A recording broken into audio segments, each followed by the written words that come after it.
The irony of manifesting and stepping into this next phase of my life is what it brings.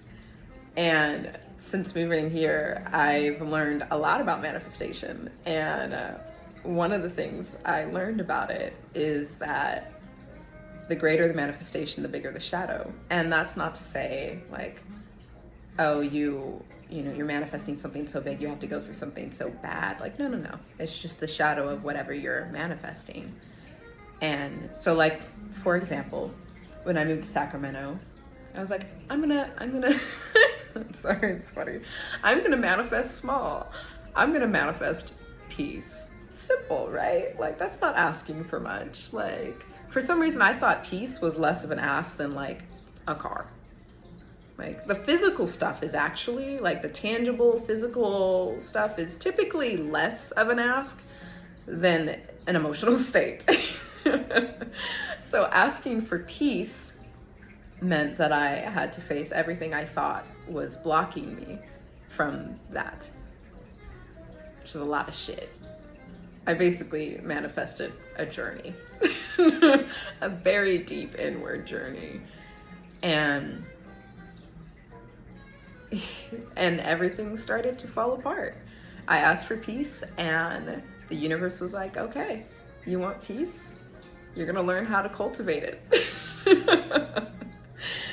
And yeah, since moving here, I have always been given what I need. Always. I've always had just enough for what I needed. And yet, in that, the way that unfolded is for the past 3 years, I have not known where my work was going to come from. I have not known how I was going to make shit happen. Pretty much every month for the past 3 years, I have been showing up and not knowing how any of it was going to work out at all. And trust, I had many mental breakthroughs, not breakdowns, breakthroughs because of that. Because I was like, what the fuck? I'm asking for peace and you're like giving me a fucking headache. But eventually I started to connect to the patterns. So I was like, huh, I'm not booked out for, I thought, look, I know what it's like to be booked out for 9 months. You think that brings you peace. It doesn't. The first and only time I ever did that, I felt so trapped. I was like, I can't do anything. I can't live in the moment. I can't say yes to a random, I have the money, yet I can't say yes to a random vacation or a random trip because I am trapped for the next 9 months with the illusion of security. But that illusion of security, you're not happy. I wasn't happy. I was miserable. So that's what I held close to me in the unknown, because I was given many opportunities to do that again as I was manifesting peace. But I knew that doing that would not give me peace. And so instead of booking out really far, because some clients, they want to book out far, I said no to that. And I was like, no, I'm only booking out this far. This is my boundary. And I always had, everything was always paid. Everything was always handled. But I had to learn how to be in the unknown. I had to learn how to surrender and trust every single month that the universe would catch me. Especially because I was staying true to myself and my boundaries. And so anyways, I've had 3 years to practice being in the unknown and surrendering to the universe and its mysterious ways, and many, many other examples of surrender. And I didn't really understand it in the moment. I did, but it's just, being human is constantly forgetting and remembering.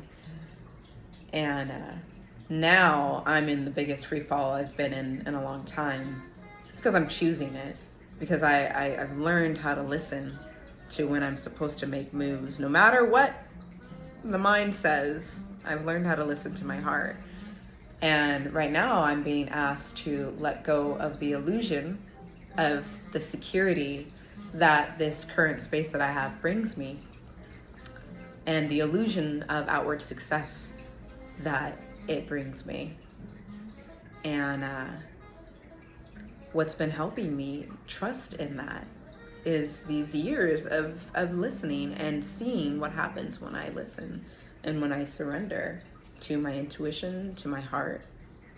And so yeah, I am currently doulaing myself through this death of me, of my identity that I've created up until this point. And I've been doing it for years now. So this feels like almost like the final boss, like the final opportunity to see how far I've come. And I know I've come far because I have no floor under me right now. The only floor I have is my own peace, which I have. I did it. I manifested peace. And I feel so peaceful, even though I don't know what's next. And I don't know the how of what's next. I just know what I want and what I desire. And I know to get there, I've got to release the past. And sometimes releasing the past means everything you have physically too. So yeah,